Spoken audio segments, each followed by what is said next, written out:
दोस्तों मेरे फ्रेंड्स मुझसे पूछते हैं कि स्टॉक मार्केट अच्छा है या फिर म्यूचुअल फंड अच्छा है। कोई बोलता है ईटीएफ करो, कोई बोलता है स्टॉक मार्केट में इन्वेस्ट करो ज्यादा रिटर्न मिलेगा, कोई बोलता है म्यूचुअल फंड में इन्वेस्ट करो टेंशन फ्री रिटर्न मिलेगा, आपको टेंशन लेने की ज्यादा जरूरत। तो मैं आप लोगों को बोलता हूँ सभी अच्छा है, मतलब तीनों के तीनों अच्छे हैं, ठीक है। पर आपको इन्वेस्ट करना चाहिए, इन्वेस्ट करना जरूर शुरू कर देना चाहिए, ठीक है। आप हर महीने थोड़े थोड़े ही इन्वेस्ट करना स्टार्ट कर दीजिए अभी से ही, 10 साल के लिए, अगले 10 साल के लिए, ठीक है। अगर आपका एज 30 साल है तो आप 30 से 40 साल तक इन्वेस्ट कीजिए। आपको मतलब आप जब जितना मर्जी चाहें उतना साल तक इन्वेस्ट कर सकते हैं, लेकिन मिनिमम 10 साल मतलब यहाँ पर आपको समय जरूर देना पड़ेगा, ठीक है। और म्यूचुअल फंड वालों के लिए तो आप लोग के लिए तो मतलब बेस्ट ये रहेगा कि आप हर महीने थोड़ा थोड़ा करके इन्वेस्ट कीजिए अपना मंथली सेविंग से, अपना मंथली सैलरी से थोड़ा थोड़ा उसमें से निकाल के 2% 5% अपना जो सैलरी होता है उसमें से इन्वेस्ट कर दीजिए, ठीक है।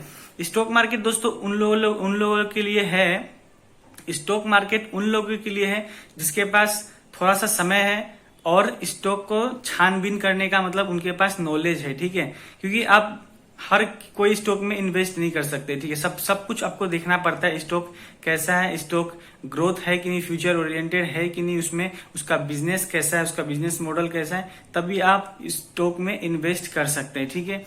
जबकि म्यूचुअल फंड वालों के लिए ज्यादा टेंशन लेने की जरूरत नहीं है, उनके लिए मतलब एकदम अच्छा मतलब जो आपको नॉलेजेबल पर्सन होता है उनके लिए वो होते हैं कि आपका पैसा जो है वो मैनेज कर देंगे, ठीक है।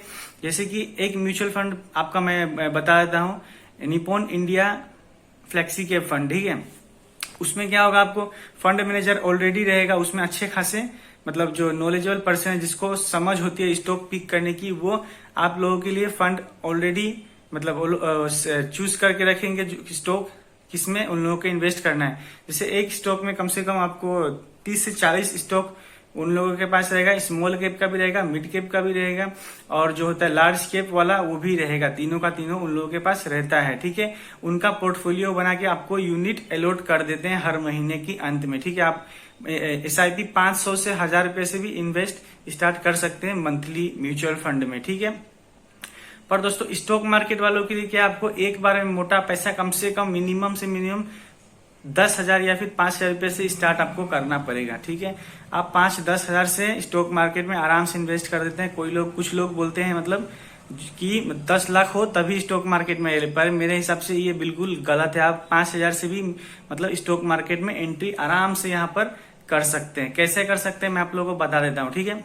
सिंपल एकदम बेस्ट तरीका, आसान भाषा में आपको समझा रहा हूँ, एज ए फ्रेंड मैं आपको बोल रहा हूँ, जल्दी इन्वेस्ट करना स्टार्ट कर दीजिए, ठीक है। तो कैसे आप स्टॉक में इन्वेस्ट करना स्टार्ट आराम से जल्दी कर सकते हैं, ठीक है। तो आपके पास सपोज 5,000 रुपये आज के डेट में पड़ा हुआ है, तो आप कोई भी कंपनी उठा के उसमें से इन्वेस्ट कर दीजिए, ऐसा नहीं है, ठीक है। पहले आपको सब कुछ सर्च करना पड़ेगा, उसमें जाके उसका फंडामेंटल चेक कर लेना चाहिए। मतलब ऐसा स्टॉक को चूज कीजिए जिसके बारे में आपको थोड़ा सा भी नॉलेज है, उसका बिजनेस के बारे में आप जानते हैं, ठीक है। सपोज मैं आपको एक एग्जाम्पल दे देता हूँ, ठीक है।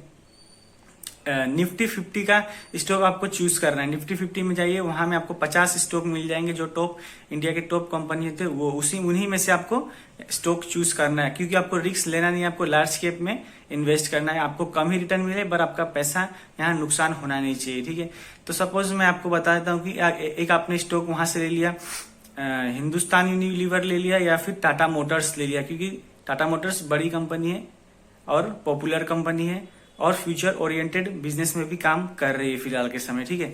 तो आपने टाटा मोटर्स मान लीजिए ले लीजिए, आपके पास सिर्फ 5,000 रुपया है, तो वो 5,000 को आपको क्या करना है, 5,000 को उसमें लगा देना है। आज ही लगा देना है, कुछ देखना नहीं है, ठीक है। आपने लगा दिया, फिर अगले महीने आपको वेट करना है, अगले महीने का वेट करना है। स्टॉक अगर गिरा है तो आप इन्वेस्ट कीजिए, स्टॉक अगर बढ़ा हुआ है थोड़ा सा मतलब 5-10% भाग चुका है तो आपको रुकना है थोड़ा।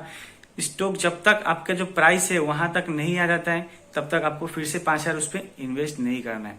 अगर गिर जाता है तब तो बहुत ही अच्छी बात है, जैसे ही 3-4% गिरे आपको इन्वेस्ट कर देना है फिर से 5,000 टाटा मोटर्स में। ऐसे क्या होगा, आपका प्राइस जो है वो कम हो जाएगा, एवरेज होगा वहां पर, ठीक है। कम आपका प्राइस होगा, जैसे कि आपने 1,080 पे लिया, अगर पिछले महीने स्टॉक गिर गया 1,060 हो गया तो आपको फिर से वहां पर 5,000 में बाई करना है, ताकि आपका जो प्राइस है वो 1,070 रुपए एवरेजिंग हो जाए, ठीक है। अगर वहां से 10% भाग गया तभी भी आपको इन्वेस्ट करना है 5,000, ठीक है।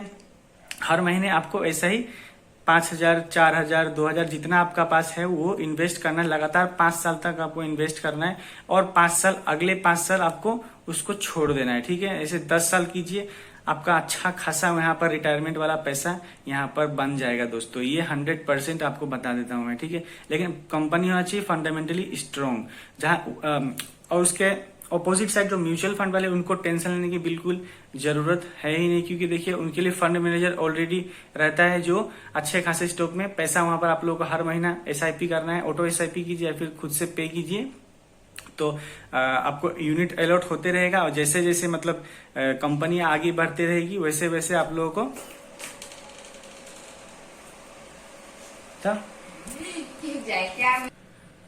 तो दोस्तों वहीं म्यूचुअल फंड में क्या होता है कि आप लोगों को टेंशन लेने की एकदम जरूरी नहीं है, आपको कुछ सोचना समझना नहीं है। कोई भी एक डेट चूज कर लीजिए 30 दिन में से, और जो आपका पैसा है वो इन्वेस्ट करेगा फंड मैनेजर, जो एक्सपर्ट होते हैं, जो जिनको पता होता है कि किस स्टॉक में इन्वेस्ट करना है। वो आप उन लोग का काम रहेगा कि कौन सा कंपनी में इन्वेस्ट करे, large cap, small cap, mid cap, सबका अलग सेक्शन रहता है। तो आप लोग कुछ दिमाग लगाने की जरूरत नहीं, अच्छा कंपनी का म्यूचुअल फंड एक चूज कीजिए और उसमें इन्वेस्ट करना स्टार्ट कीजिए। बेस्ट, आप लोगों को कुछ सोचना की जरूरत है ही नहीं, मतलब सोचने की जरूरत एकदम नहीं पड़ेगी आपको, ठीक है। लेकिन इन्वेस्ट करना स्टार्ट कर दीजिए। तो इतना ही वीडियो में अभी तक फिलहाल के लिए। आगे मैं आप लोगों को और कुछ सिखाऊंगा स्टॉक मार्केट के बारे में, ताकि तो चैनल को सब्सक्राइब कीजिए और वीडियो को जरूर लाइक कीजिए। Thank you.